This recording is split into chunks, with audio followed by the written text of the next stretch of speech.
Kapag mainit na, ilalagay na natin ang ating hotate or scallop. Sa mahinang apoy lang ha. Para hindi siya masyadong masunog. And then, lagyan natin ng pepper. Pepper lang.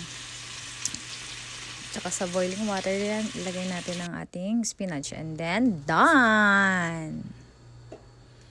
Yan lang ang aking dinner. Itadakimasu.